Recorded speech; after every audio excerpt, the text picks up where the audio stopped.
Hello, friends. Welcome back to another episode of Theology in the Raw. I'm here with my friend Mark Sayers. Mark is a senior leader of Red Church in Melbourne, Australia. He's passionate about spiritual renewal and the future of the church. He's written a ton of books, including Strange Days, The Disappearing Church, and Reappearing Church, and he's working on another book at the moment that should be out next year. In this episode, we talk about vaccines and stuff. Okay, I didn't even plan on going here. I didn't have him on to talk about the vaccine, but we started talking about the pandemic and the different responses between like Australia and America, and this dude is so well read. He's so thoughtful. He's so level headed in so many ways. And so once he started talking about the pandemic and vaccines and stuff, I just kept asking more and more questions because I was like, this guy is he's super smart. And some of you might not like this episode. Let me be specific. If you're anti-vaccine or express significant vaccine hesitancy, you probably will not like or agree with what Mark says, which is all the more reason why you should listen to it. You don't need to agree. You need to absorb, listen, process, push back, do your own fact checking, and so on. I enjoyed the conversation. And then we ended up getting into what's the church supposed to look like? What's the role of the church on the other side of pandemic? Is there an other side of the pandemic, or are we entering into the new norm? And again, Mark has lots of interesting, well thought out thoughts on that question. So welcome back to the show for the second time, the one and only Mark Sayers. All right. Hey, friends. Welcome back to another episode of Theology in the Raw. I'm here with Mark Sayers, back by popular demand. I've had a lot of people reach out to me and say, hey, can you get Mark back on? Especially since Mark, the last time we talked was pre-pandemic. And so a lot has happened in the last couple of years. So thanks so much for being willing to come back on the podcast. Oh, my absolute pleasure. And I'm just gonna go ahead and say it, just for my audience, because they're not gonna have a clue. But we've been talking for about 20 minutes, and I guess I didn't hit record, so I had to stop Mark mid thought, and we've already had this discussion, but we're gonna have to have it over again for the audience because it was just everything you were saying was so enlightening. So let's start. Go back to tell us about the pandemic in Australia and kind of the different governmental response to that. I know, we see stuff on the news, and our news outlets are so just tailored to what people want to see, and they have become such an echo chamber. So, people have probably an idea of what is going on in Australia that's probably more tailored to what the news outlet wants you to see versus what's actually going on. So can you give us a snapshot to how Australia, or in particular Melbourne, where you live, has handled the pandemic? Yeah. Well, I think, you have this issue that sometimes there's this fantasy view of Australia where you had the Crocodile Dundee, Crocodile Hunter, wilderness, Australia of people who sort of live out in the bush somewhere and, wrestle snakes or something. So I think that's now changed to now Australia as the great totalitarian, communist pandemic land in some viewers' minds. So Australia took, in some ways you could say, more of an Asian approach. Obviously, there's a lot of diversity in Asia responses, but even how China and some of those countries have responded, Vietnam, to the pandemic. And so we cut off from the rest of the world, and we pursued, particularly probably the first half of the pandemic, a COVID zero. So if there were cases, lock everything down until it gets to zero, open up, go about things as normal, but with the borders shut. So it's really hard to get in and out of Australia. You've got to quarantine. And then when there was an outbreak, you'd have quite sort of strict measures in terms of curfews and stuff like this to get the numbers right down. That worked well for a lot of the time. But then when Delta came, just in the last few months, that's been a bit more difficult. But we're at a rapid vaccination sort of rate at the moment. I think we're the fastest vaccinating jurisdiction in the world currently, and we're going to sort of hit the 90s and stuff like that. So Melbourne's been in the world's longest lockdown, but other parts of Australia have actually been open for a lot of it. The big difference, I think, with Australia and New Zealand is the measurement we were looking at is deaths. So one way to put it, I would explain it to people overseas, is Australia and New Zealand are very pro-life when it comes to the pandemic, where other countries, the US, have been more pro-choice. No, you're deliberately using those categories. That's so funny. I had somebody tell me recently who was this person was on the very pro-vaccine side and was very frustrated at mainly people on the right that were not for the vaccine, and so he started calling it the Trump vaccine. He's like, "Wow, you don't want to get the Trump vaccine?" He's like trying to mess with their categories. He's like, anyway, Yes. I'm so nervous. You start touching the political bear and the pandemic, and you might as well be touching an actual bear. But so I mean, would you say, and this is might make some people upset, would you say that pushing the vaccine really hard, like high vaccination rates combined with strict lockdown, has been effective in leveling, not just leveling the curve, but actually getting down to close to zero? I mean, that's pretty remarkable. Yeah. That's a huge debate, right? So there was, in America, at least. Yeah. So for a lot of the first part before we fully got vaccines out, Australia didn't have cases for a long time. So Australia and New Zealand, if you look at New Zealand's thing, they had about a 6-week lockdown at the beginning, which was really intense. Yeah. And then they lived pandemic free. There's whole football games and concerts and everything until Delta came back recently. And even still, there's large parts of Australia and New Zealand living without the virus currently. So Perth, our most westernmost city, has lived without the virus. They just have sort of football championship over there, and it just is totally normal. So you've had large parts of the country which have been able to operate with an unimpeded economy.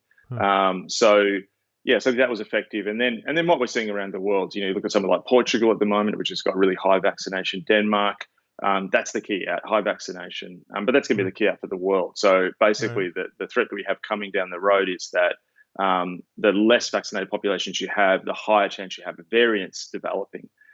So we have a sort of thing where either you have it could sort of burn out, but then there's a really significant chance that we're going to have a vaccine escaping variant come. Which is highly transmissible, like Delta, which will be a disaster for the world.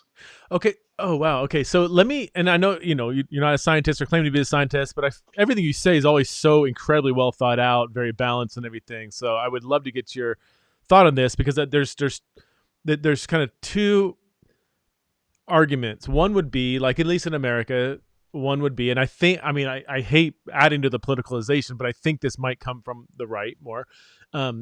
And it would say, look, anybody can get vaccinated. It's all there. If you choose not to, that's your choice. If you're vaccinated, you're more or less protected. I mean, things can happen. There's breakthrough cases, whatever, but hospitalization and death are way, way, way, way, way dropped. So let's just live life. Like, you don't want to get vaccinated, it's on you. It's available. So it's like, let's move on. It's done, in the sense of, what are you going to do? The other argument on the other side of saying, no, we all need to get vaccinated, is, I think, just what you said, right? Like, until we all get vaccinated or all have T-cell immunity, I think these variants, well, actually, no, I don't even know.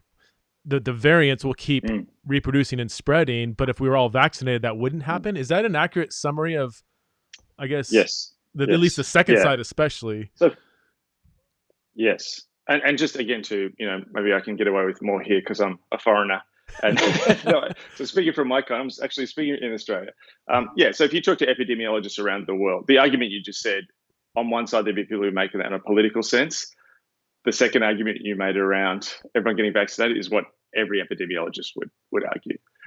So effectively, a really interesting way to frame this is that a lot of our political understanding comes from a Western political tradition which felt that it had conquered nature. So once conquering nature, it then worked on the problems of human nature. So some of the ways of that was political science in the West. And, so you look at this idea of a Hobbesian, universe where everything was like dangerous in nature. And we felt that we'd conquered nature. So modernity was based on this foundation, we've conquered nature. So then we work on things like human freedom, equality. These are the problems of human nature. What's happening with the pandemic, and I believe what's also going to be, this is where the pandemic is a portal into the next world, is that the environment too, is that we have now the return of nature. And nature does not care less about your human freedom. So we're moving back into what humans have struggled with throughout history, which is the return of nature. So, for example, when you've got so just to look at, say, coronaviruses, we know that coronaviruses sort of originated in bats, and somewhere in Hubei province there were bats. There's a whole bunch of arguments whether that was gain of function research at the Wuhan Institute of Virology, but the original thing came from bats. So that's called a virus reservoir. So a virus reservoir is where the virus can circulate and then can jump across. So a lot of the pandemics we have in the world come from an animal reservoir and then will jump across into humans. So Ebola and stuff like this was, people in Africa eating bushmeat and stuff like that, and jumps across to humans. So you have human reservoirs.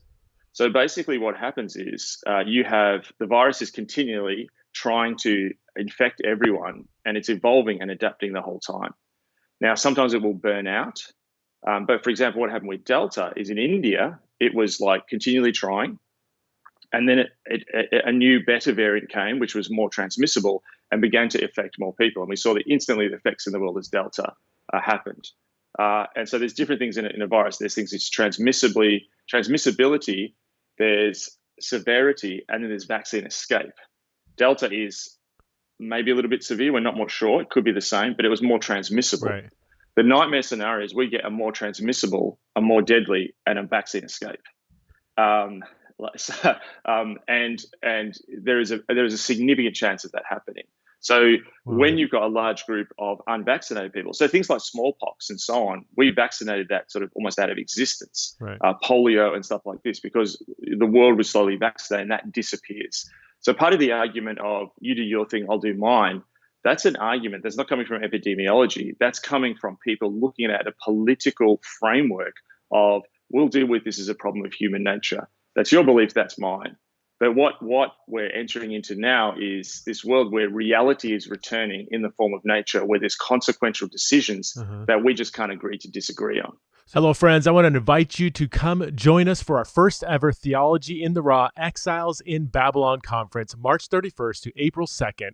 At this conference, we are going to be challenged to think like exiles about race, sexuality, gender, critical race theory, hell, transgender identities, climate change, creation care, American politics, and what it means to love your Democratic and Republican neighbor as yourself. Different views will be presented.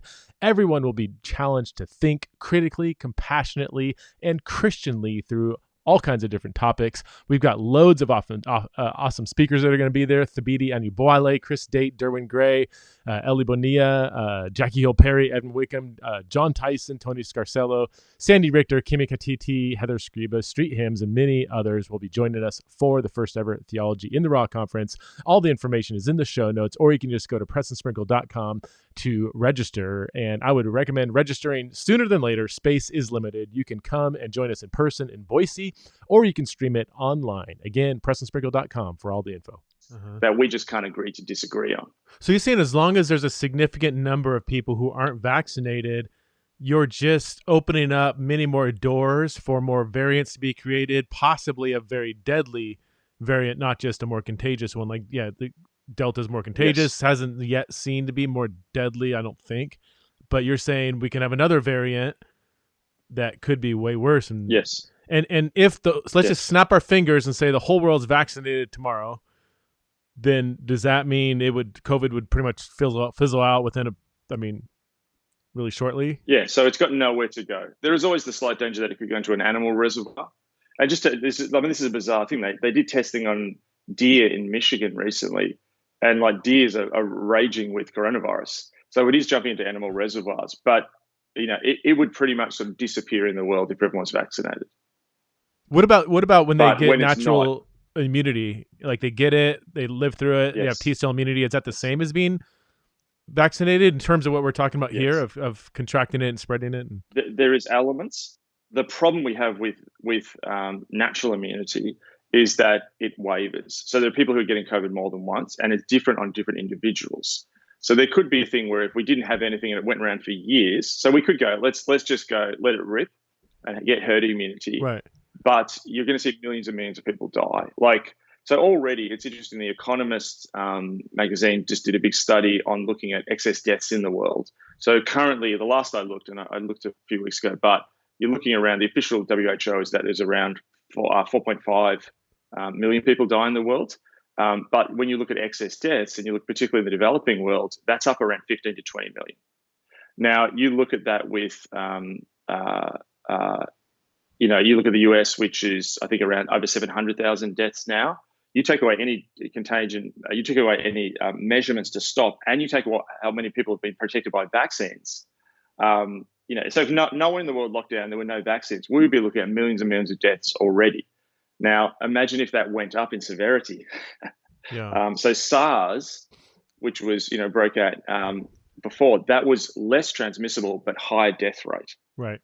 So COVID was not as high death rate as SARS, but higher transmissibility. But if those two line up, and particularly with vaccine escape, and also vaccine escape would also get past natural immunity, where we would be in real trouble. And that's a possibility. People don't realize, COVID's going. I just read a thing recently by one of the sort of a few leading epidemiologists. They're saying in the next year, we're going to generate a new variant, highly likely. This thing may be over. It may not be. This could be so Larry Brilliant, who's one of the world's leading epidemiologists, he said, this is the start. We're still in the start phase of the pandemic. Oh, my word. Not good news, Mark. Well, it sounds. If there is the possibility. If what you're saying is correct, Australia, especially being an island and being strict about keeping other people out, as long as you guys are looking like you're in pretty good shape, right? I mean, close to an 80% vaccine rate. I think, so like Portugal is, I think, probably the leading thing to look at the moment, and they're running out of people to vaccinate. And life's returned to normal. Effectively, they've got some contagion measurements. Really where countries going to have to get to. And I think you'll see most of the developing world, I think, will effectively get to around 90. But when you've got a population who hasn't, you've just got this continual sort of punishment that's happening. So again, you probably already said this. I just want to get clarity in my own mind. So you're saying natural herd immunity isn't going to do the same thing because you're still giving time for the virus to mutate and spread and different variants to develop. Whereas, is that so? Yeah, because I've heard people say, well, you have 50, 60% have been vaccinated, and the other whatever have already had it, and after 6 months to a year from now, 2 years, it's going to be gone. You're saying with natural immunity or whatever, it's not the case. Yeah, so it's because the game changer is variants. So for example, there was talk that you need 50, 60% herd immunity in the population of vaccinations or natural immunity. When Delta came along, people put that up to 80. There's even people saying it needs to be higher now. So if we get another variant, that could go even higher again. Wow. How do you must do a ton of reading on this, because I have friends who are experts in this area. This is what they do. They're scientists and everything, and you sound just like them, but you're not.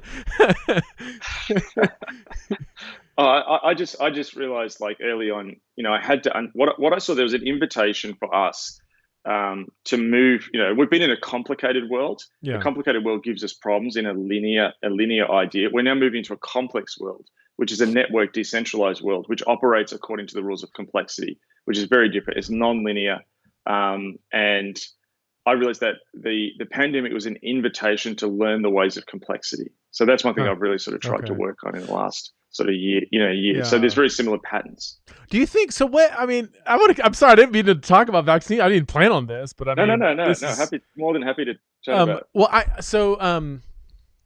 what are the arguments against or arguments for vaccine hesitancy that you see, and what and another question is, what about people who are young and healthy? I have 4 kids, or other people that have teenagers or whatever, and there's, this is a new technology and there's no long-term testing. Obviously, it can't be long-term testing because it's new technology. But because I know some other people on the other side, they're super smart, well-read, and they have vaccine hesitant. I've been vaccinated, by the way, in case my audience is trying to pin me somewhere, and I've been vaccinated. My wife's, so but I'm always interested in what's the other side say? Are they all a bunch of idiots, or is there anything to the other side? That are there people who are nervous about the vaccine.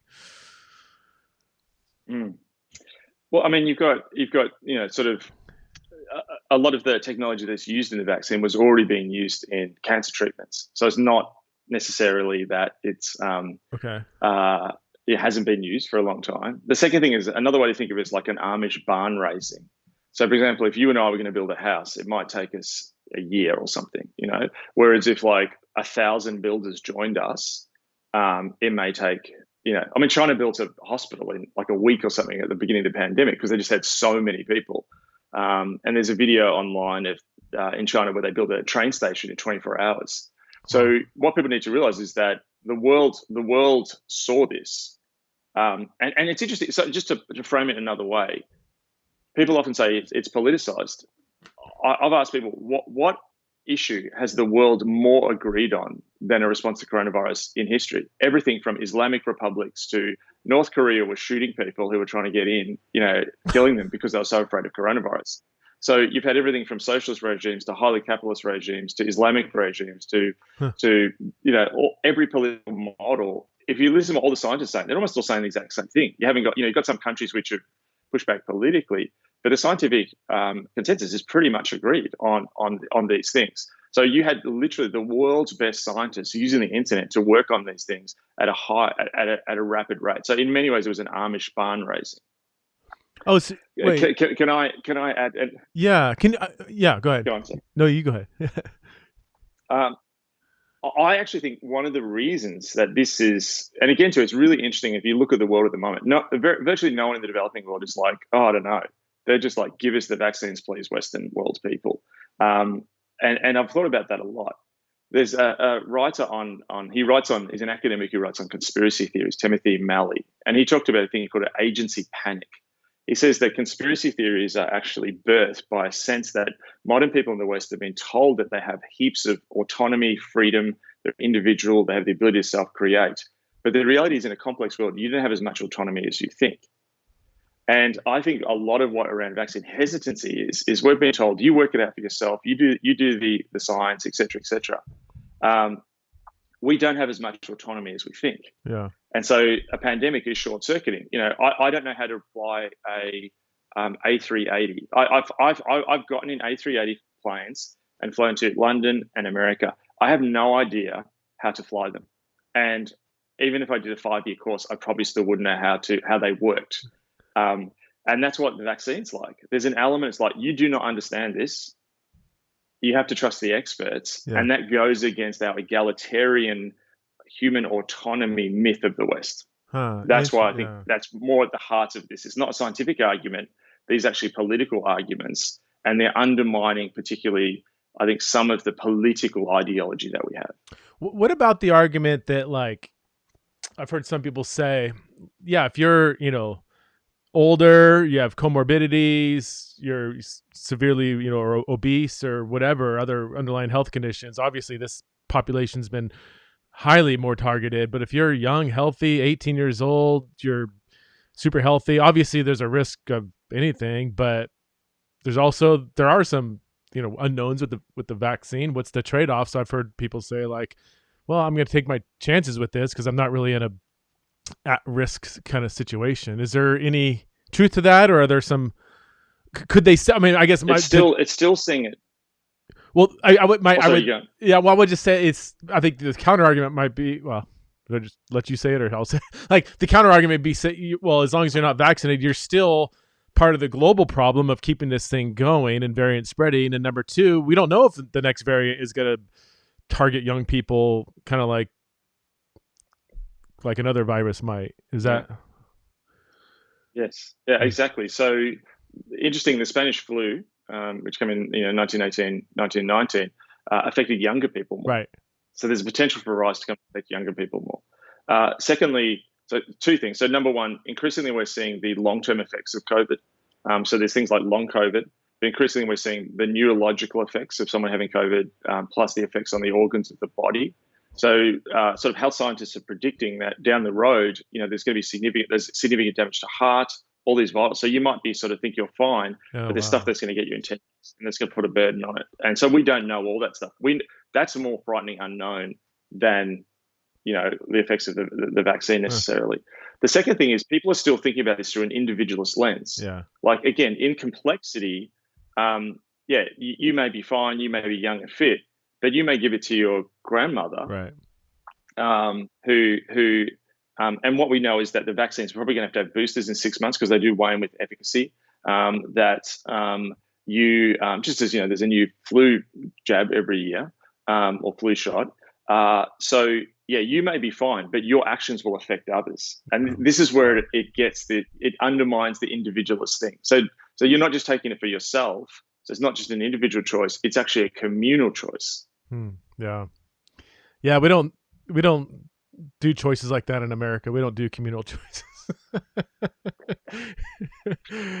I mean, yeah, I got friends on both sides, and some are not thinking, they're just kind of going off anecdotal. I heard of an aunt somewhere that got the virus and died, and maybe she did, but what about that? I've heard someone say that people are dying from the vaccine. Is that? I've heard that from a few different people. I've never seen the studies or anything, but has there been cases of that? I mean, there have some people who have passed away, but it's your one in millions. Just as people pass away from Tylenol, higher numbers. Huh. So the people who pass away from peanut butter, so there's a tiny percentage. Some of that's been overplayed, but the death rate compared to the actual. Right, deaths, it's utterly incomparable. So there's chances in a million, but you got more chance. There was a great graphic someone did here of, basically going to get your shot, and you are thousands of times more likely to fall out of bed and die that morning on your way to the shot and get hit by lightning and get struck by a falling plane than you were to die with the vax. Yeah. And what about I heard somewhere, like with younger girls, like teenage girls, affecting future pregnancies or anything like that, making them infertile? Are these just all kind of myths swirling around, or again, there might be one isolated case? Or... Yeah. So a lot of that is myths. Yeah. Okay. All right. Well, let's move on, and I'll forward you all the emails I'm going to get for Yes. this. All right. Church. Let's talk about the church. You made a comment. I actually wrote it down. Let me see if I got it right. That this pandemic is a portal into the next world. That life on the other side of this, if there is even another side, is going to be vastly different than before. And you kind of unpack that a little bit. Can you kind of dive deeper? And when you say portal in the next world, I'm thinking like on the eve of the invention of the internet, on the eve of the invention of the printing press, on the eve of the conversion of Constantine, or some of these just kind of major changes in society that left the church looking different, sometimes vastly different than before, or not just the church, but society. Are you saying that we're on the another eve of something, which would be interesting because the internet was just, a few decades ago. Are we really facing yet another back-to-back kind of world change? And how should Christians think through that? Yeah, so I think we're coming to the end of, what I would call the American century, and there's two parts to that. So the first part of that was probably, you look at 1945 to perhaps the 1970s, and that was about America being at the top of the world as the world's leading industrial economy. And if you think about that time, there's lots of centralization is the great energy. Power is centralized into the United States. Power is centralized into Hollywood, into Los Angeles. Power is centralized into Detroit for the car industry. There was this great power centralized, and that then shaped institutions. So institutions centralized power to themselves. That hierarchy, they had often a very powerful leader at the top of that hierarchy. But then things began to sort of come awry a little bit in the 1970s, and there was this rethinking of that. And there was this model of really, well, how do we sort of then have almost an American-led globalization? And so the world slowly moved to this idea where there was this, and some of it was also done after World War II, an international-based rules order, but with America leading it. So institutions like the United Nations, the IMF, the World Bank, all in a sense were, heavily influenced by the US and created by the US. And the idea of creating a global market where goods and trade could be flowed. Now, obviously, part of the sort of thing that made that difficult was the Cold War. There was two competing models in the world. There was the competing sort of communist, Soviet, Eastern Bloc model, and there was the Western world, and those two clashed in a Cold War. Now, in 1989, the Berlin Wall falls, and there's this incredible moment of elation. And not long afterwards, apartheid ended in South Africa, and both felt like this sense we're heading to this new world, which is slowly just gliding towards a utopia. Also around that time, jet travel becomes cheaper. People can move around the world. Mm-hmm. It becomes normal to take a holiday in another country. That's not out of the reach of a lot of middle class people. You have the internet.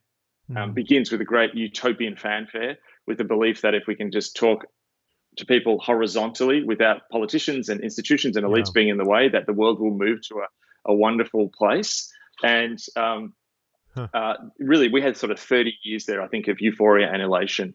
You had people like Alan Greenspan, the chairman of the Fed, saying that we're in now a sort of new zone of continual just growth of the economy. And, the Washington Consensus, sort of free market ideology was, the world was moving towards it. Francis Fukuyama, the political scientist, wrote an article at the end of history, which became a book, which was that history's come to an end. The great struggles are over. The world is all going to move towards a liberal democracy. Russia will become a liberal democracy. China will eventually. And that was what has shaped our thinking. That shaped not just the geopolitical realm, it shaped the individual realm. And what that said is your life, the world's a playground. The world's going to get smoother. You can just go and do your thing without impediment and live your best life. And we're going to live in this sort of apolitical Seinfeld world where nothing really matters, but you can self-create. And I think we've come to the end of that. And it was already coming to an end. There was a series of shocks. September 11th, a shock. The global financial crisis was a shock. The political upheaval we've seen, where unexpected populism results, which went against what elites thought, everything from Brexit to the election of Donald Trump. And I think the pandemic saw an acceleration of those things in so many countries. So the portal language is actually from the Indian novelist Arundhati Roy, who said that in the Financial Times at the beginning of the pandemic, the pandemics are portals to a new kind of world. So it's not just that this is a hiccup and we had a pandemic and our life's going to get back to normal. We've entered into a complex world, and in complex systems like the virus, things bounce off each other. So one thing we're finding with Corona is that people who live in cities with high smog levels are being hit worse, because the problem of smog and how the effect on that on the lungs with a respiratory illness means that those two crises come together. One of the things we're experiencing in the world at the moment is a supply chain crisis, because when large parts of the world got locked down, people started, instead of going on a holiday to Cancun, I'm going to spend that money building something in my backyard. Timber, everyone needs timber. Everyone started buying stuff online, and you had then China, southern China, which makes all this stuff, had a resurgent outbreak in its factories. And all these crises begin to bounce into each other. So what we're going to have is we had a coronavirus crisis, but that's intersecting with a potential economic crisis, which is connecting with a supply chain crisis, which is now connecting with a new geopolitical crisis and an environmental crisis. So we're moving into this stage of an interconnected world. So the more connected the world is, the more chaotic things tend to get. So I'm saying that we're coming to the end of a period, but we're not necessarily entering into a new period. Instead, we're entering into the liminal space that I use the term gray zone, where two eras overlap. And that's a really confusing time. So it's not like we end and it's not like someone ended the Dark Ages ended on Wednesday and on Thursday, the medieval period began. There's always overlap. And I think we're in a confusing overlap where you can see the new world coming, but it's not fully formed. And you can see elements of the old world, it's disappearing. And it's really confusing. So all the markers you look to for meaning and sense and purpose are there, confused, upside down. And that's what the church is currently finding itself in that context. Hey friends, hope you're enjoying the conversation so far. And if you are enjoying this conversation and others like it, would you consider supporting the Theology in the Raw ministry by going to patreon.com/Theology in the Raw. You can support the show for as little as $5 a month and get access to lots of different kinds of premium content, like monthly Patreon-only podcasts and blogs and Q&A sessions. Again, you can go to patreon.com/Theology in the Raw, or all the info is in the show notes. And that's what the church is currently finding itself in that context. Wow, golly. I read a book at the early stages of the pandemic. It was by an epidemiologist. How do you say it? Epidemiologist. Pretty high up guy. He was an expert in like SARS, the first SARS, and then Ebola and other. This guy's super qualified. And that book, I forgot the name of it. He wrote it probably 3 years ago, and he even has a chapter in there predicting another outbreak that will probably start in China. He wrote it in 2017.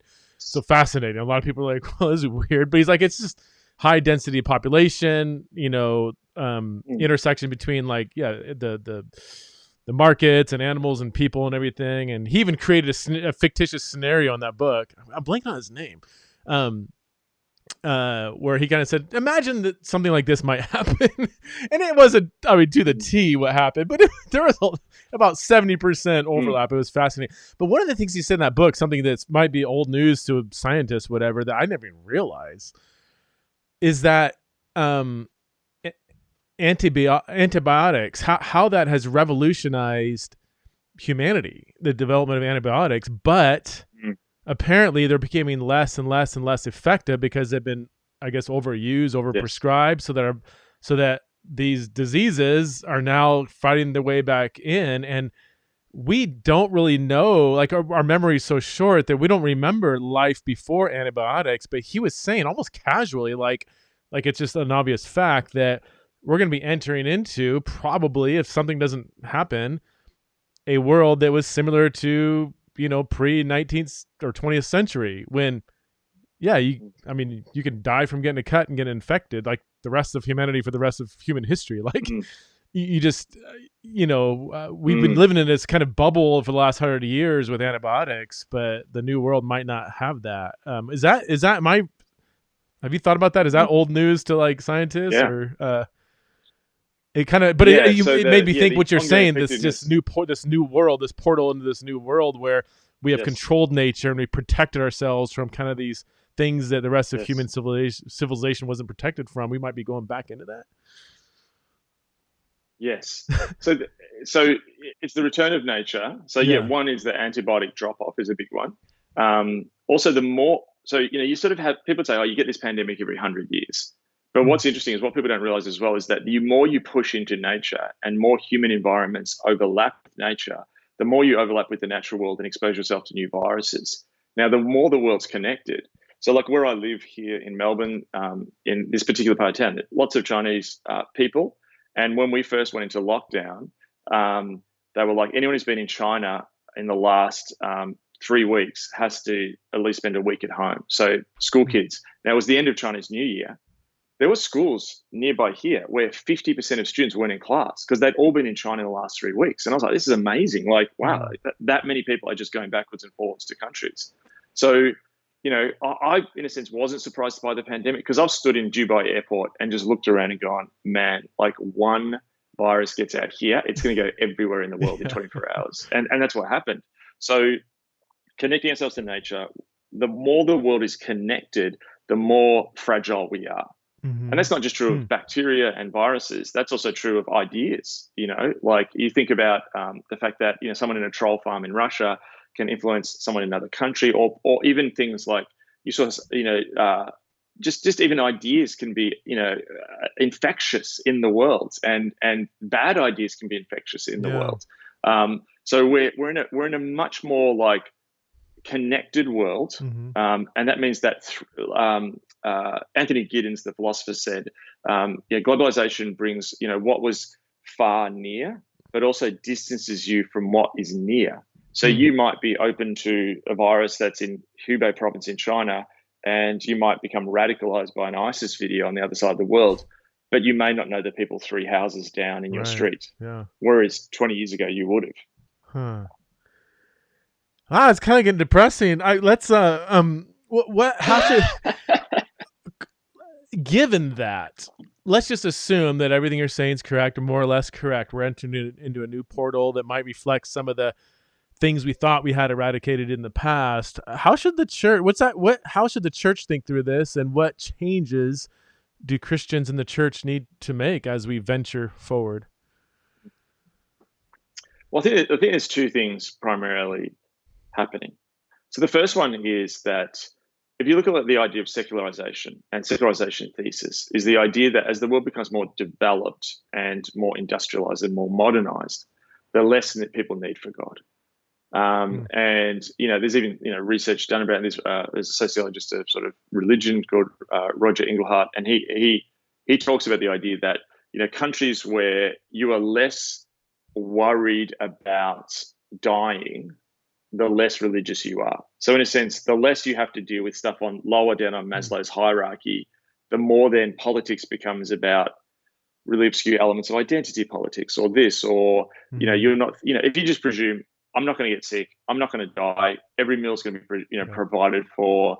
Your idea is more like, what store am I going to go to at the mall? That secularizes culture. Now, what's happening is the Maslow's hierarchy is going down. And I have a friend, she did some research here in Australia and said that what's happening is Generation Z is actually, they're going down on the hierarchy, where the questions they're asking now on this side of the pandemic are much more basic security stuff. I just want to be able to afford a house one day. I just want to live in a secure world. I think about my daughter at the beginning of the pandemic, in that first sort of crazy 6 weeks, we went to the supermarket, and it was when everyone was panic buying, and there was empty shelves. Yeah. Now, I never saw that growing up. I presumed that the supermarket's always going to work. That's going to be in her mind. In my kid's mind now is that school may shut down and you've got no choice in it. The world's a lot more unpredictable. So I think that what's actually going to happen in the world, and I think it's already happening, is there's an evangelistic opportunity. I sort of feel like a lot of the Western church is getting so frustrated and looking at it from a personal perspective. Then, like, the idea that, hang on, individualism is being short-circuited by the pandemic, and hello, people, there are consequences, and you're not your own mini-God who can do what the heck you want, and you're part of a bigger connected thing. That's a brilliant evangelistic opportunity. And, in the 90s, I remember in the 90s, there were books about the emergence of postmodernism, and relativism was going to be so difficult for evangelism because people would be impenetrable because you explain the gospel and someone goes, well, that's your truth, that's mine. Yeah. That's falling apart. That entered our political sphere. It's short-circuit political sphere. But the moment, my concern, with love, particularly in the US, is at the moment when Christians should say, yes, look, exactly, here's the myths falling down, they've found themselves as equally wrapped up in the myths. So that's number one. The second one, sorry, I'm happy to pause there if you want to keep going. I mean, no, I mean, every sentence you say, I've got 5 different thoughts in my head. It made me, I mean, I imagine the church in Acts, and I know we always go back to Acts and everything, but I mean, yeah, you had a world that was extremely unpredictable. 80 to 90% of the people lived below the poverty line. 20% of the Roman Empire were slaves. You had it was a lot more chaotic. People living hand to mouth, 2 meals a day. And then you had, 10, 20% or maybe 10% that would be lower middle class by our standards, and then the upper elite, another 5-10% that were wealthy. And the church, it needed to be the community to survive. And so when you read like Acts 2, Acts 4, and you have economic redistribution, like we just don't have the lenses, the categories to read that in the power, and when you belong to the church, like there's that sense of like economic, social, medical, like benefits of having this tight-knit community, especially when poor people are belonging and wealthy, or Christians are being generous, opening up their homes and everything. Or in that passage in Mark 10:29, where Jesus says, nobody is left behind, fathers and mothers and brothers and and fields, which is in an agrarian context is a statement of economic security, who won't receive back in this present life mothers and fathers and brothers and sisters and fields, along with. So you have this reward of community, not just, hey, I might make a few friends or talk to people on Sunday, but it's a whole polis, right? It's a whole community in the capital C sense of the term community. And just as you're talking, it made me think of all that, like that the possibility and necessity of the church to embody that in a growing chaotic world. We just can't be attending church services as our raison d'etre of being a Christian anymore, it seems like, and I always have to add the footnote, nothing wrong with attending church services, but in a chaotic world, we're going to need more than that. I don't know, is that? Yes. Okay. Oh, totally. And it's a perfect segue into, I guess, my second point, which is exactly what you're saying, that what we're seeing is the death of the cultural. So, okay, Yeah. we're seeing the death of the consumer cultural Christian thing of coming to church. We're seeing the revivification of cultural Christianity, which we can talk about. So just at the moment cultural Christianity is dying, it emerges in a new form or an older form. It's like a virus. Stopping on that It's like point, it's like a variant. it's like a zombie. So I think what's happening is that if you think again to what I talked about, the American industrial thing, century, the model was build a centralized institution that everyone are drawn to magnetically with a charismatic leader. And that's really been the model of our churches. Yeah. But now in a decentralized world, the energy of the world is decentralizing. That means you can't just live in this, here's so-and-so church and it's our own little universe here and we're disconnected from the outside world. Like the idea of the church retreating from culture, there is no place in a decentralized, globalized world to retreat from culture. And so I think that model of attenders versus apprentices of Jesus, as my friend Terry Walling would say, that attenders model is currently being massively subverted. And that's going to be a huge change point that the contemporary church model is going to have to get their heads around. Wow. You're a pastor. You've been a pastor for a number of years. What does your church look different now than 2 years ago, or what? Of course, sometimes you got to turn a big ship. Takes a while. But like, what are some things you're practically doing as a pastor in your church to start maybe preparing your people and discipling them through this? What I realized is that sometimes the environment is the best teaching tool. And the pandemic has been an incredible teaching tool. It's been terrible and people have died, and I don't want to downplay that. Right. But so, for example, we had a long time not meeting. So we didn't meet from really March until January. We were able to come back for another bit, and then we had to shut down again in June, July, and we haven't met. So we're gone back online. And the church has been changed. There were people who left, and what I've been amazed is, my little statement is there was a virus before the virus. And the virus before the virus was this thing that was slowly taking over the church where people were coming less and less. People were making up their own theology and their own values. And we're all a bit like laissez-faire about it or in denial because there were still sort of backsides on seats in some places. So the fact that we had people who left after 6 weeks, not even because of polarization or this or that, we're just like, I don't really believe this after 6 weeks. Like that happened at churches across the place. That's what were we doing wrong previously that those people kept coming for years. So I see that switch of move from an attendance model, and I still want people to come and be part of it. Again, we'll do Sunday services when we return, but moving to an apprentice of Jesus model.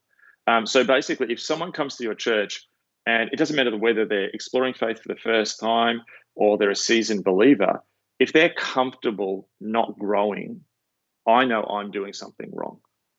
And I think that the model is that we need a devoted model of Christianity built around discipleship where people are pushing into Jesus.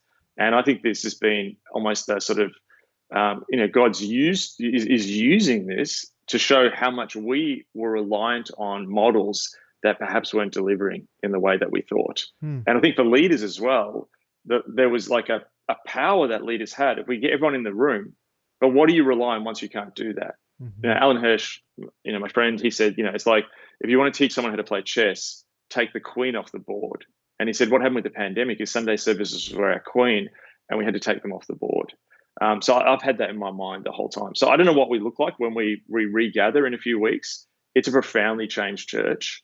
And I actually have been pushing into how do we be a remnant, not just a church that looks nice on a Sunday. So when you return, let's say you return full capacity or whatever, you could do, at least in terms of gathering on Sundays, life is back to normal, quote unquote.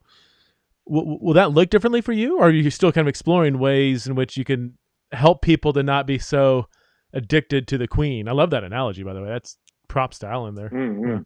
Yeah. So, one thing we noticed when we came back, there's less volunteerism.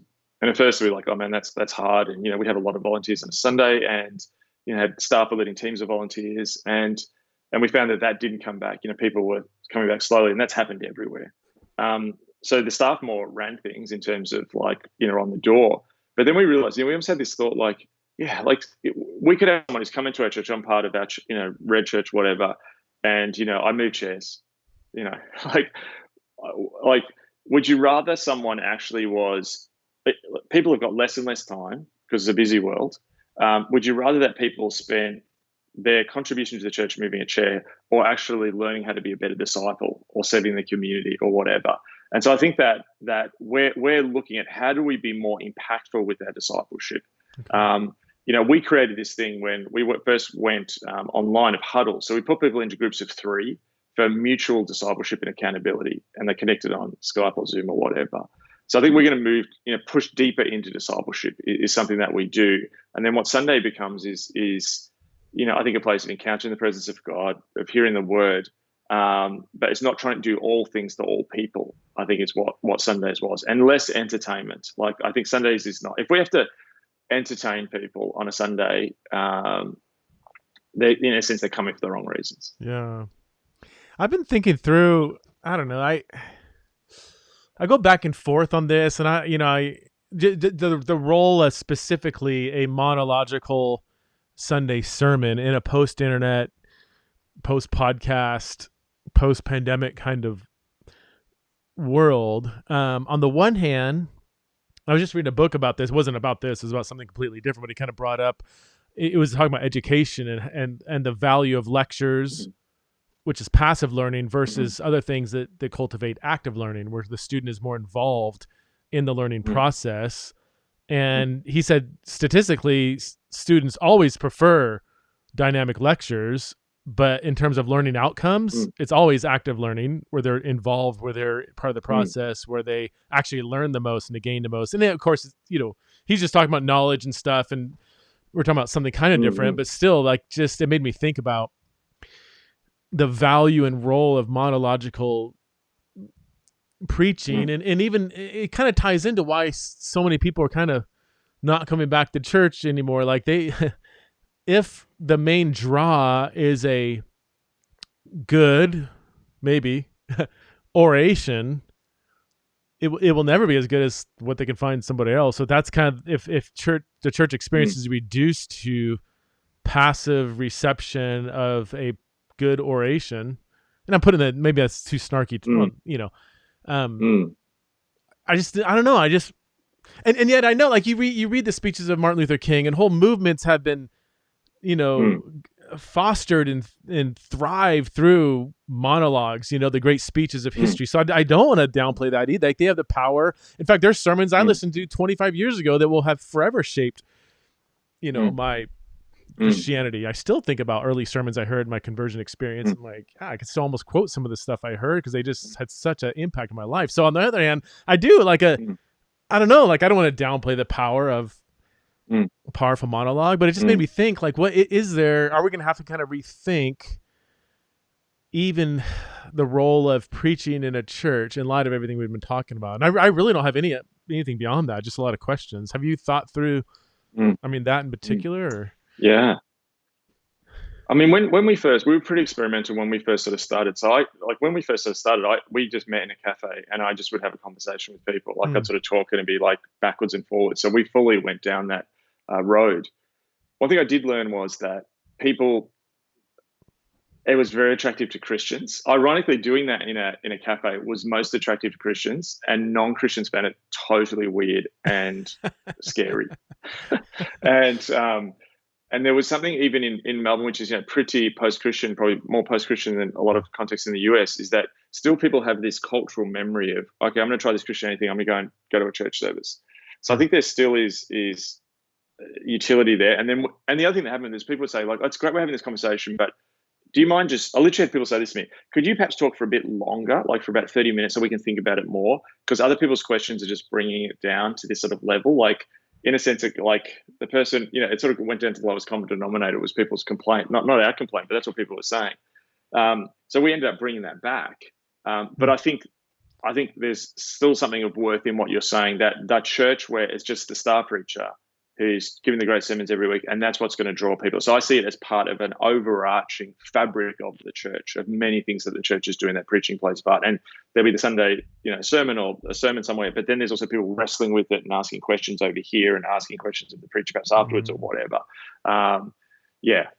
And this might be, I don't think it's cynical. I think it's pretty honest. Well, could be both, but I mean, we live in the world today of, fact checkers and Google, and like in the past, preachers could get away with all kinds of stuff, right? But now, especially with Gen Z and younger millennials, and I'll do this, dude. I'll fact check stuff when they're speaking. I'm like, yeah, that's not right. Well, there's 4 other views on that one, and no, that's just flat out wrong. You got the date wrong there, and I feel like as preachers, and this is maybe my assumption, it seems like preachers are getting more and more busy with many other things. They're getting less and less studied. They're not doing the 30 hours of research to put into a sermon. It's like, who has time for that anymore? And I just feel like, I will speak to preachers now. Like, how do you even know that people are actually even believing what you're saying? And are they could be? Or is there any space for you to even know, like, what questions do you have? What pushback? Have I gotten anything wrong? What do you think about this? Are you going to live this out? Why not? Who's going to live it out? What are hindrances to living it? Like, there's so many unknowns when you just speak on what's happening in the audience, and yet there's so many opportunities to actually kind of find that out. Yeah. I just gave a talk the other day. I think that there's stuff that happens. Like, yeah, I was I gave a talk the other day at a church on sexuality and stuff, and I always do Q&A. Like, half my talk is usually Q&A. And it's text in Q&A, where I have a platform where they can, be anonymous and stuff. And that's fascinating. Yeah, I mean, I'm speaking. It seems like everybody's amen and yawning, nodding and everything, all this stuff. Then you get into all these questions like, oh, wait, you're here? Like, you really hate everything I'm saying? But churches, I think a lot of pastors would probably be scared to ask the question, what are people? And they may get the emails, so they may actually say, no, I do know what some people are thinking, but I don't know. I don't know. Anything you want to jump on there? Yeah, like I still think there's a place where the Spirit does stuff, and like I think it's different as well. Like I think in some ways, like what I preach on a Sunday is different, and almost how we do it is probably Sundays for us to become more about spiritual growth in the sense of people who want to move together and how can we sort of grow together. Okay. And I would say that it's become less informational, more transformational. Okay. So, what I chat about here, I'm not necessarily saying that on a Sunday, bring that sort of stuff up. And that's probably where we've gone as well. And you just notice there's things that will happen in the room. It's so funny. Like what I find weird is you'll say something, so you've got multiple services, you say something in one service and it's sort of just nothing seems to happen. And then you say it in the next service and it just impacts people. So I think there is this thing of the Spirit at play as well. Yeah. In the midst of it, which I think I still am drawn to. Yeah. The mystery of all that. Yeah, that's good. Well, we're coming up on an hour here, Mark. I want to respect your time. Thank you so much for chiming in. Can you chiming in? I don't know. I was thinking about something else, and that word came out of my mouth, and I was like, "That's a weird thing to say." Chiming in. Your most recent book, is it the Reappearing Church, or have you written one since then? Yes. So I have written a book which is coming out next year, which is called A Non-Anxious Presence. But my last book was the Reappearing Church. Can you give us a snapshot of Reappearing Church and then the forthcoming one? I didn't realize you're working on another one. Yeah. So Reappearing Church is really the idea of how does God turn around moments? How do revivals, awakenings happen? And I sort of posit and it's actually fascinating because one of the ideas of the book is that crisis precedes renewal. Now, I wrote that in 2018, 2019. Yeah. And, how does God reinvigorate his church? And so that's really what that book's about. How does that work through history? How does that happen? The next book is really about some of the stuff we've been talking about today. How do we, particularly leaders, equip themselves for a complex world? And how do we live in this gray zone moment, this liminal in-between space? And how actually those sort of moments are sometimes the times where God actually forges a whole new cohort of leaders to, be his ambassadors of the kingdom in the world. Oh man, that's I can't wait for that one. And yeah, I probably said this at the beginning, but I haven't recorded the intro yet. But yeah, you've written Reappearing Church, Strange Days, Disappearing Church, Facing Leviathan, The Road Trip That Changed the World, The Vertical Self, and other books here. So yeah, check out is it com or co?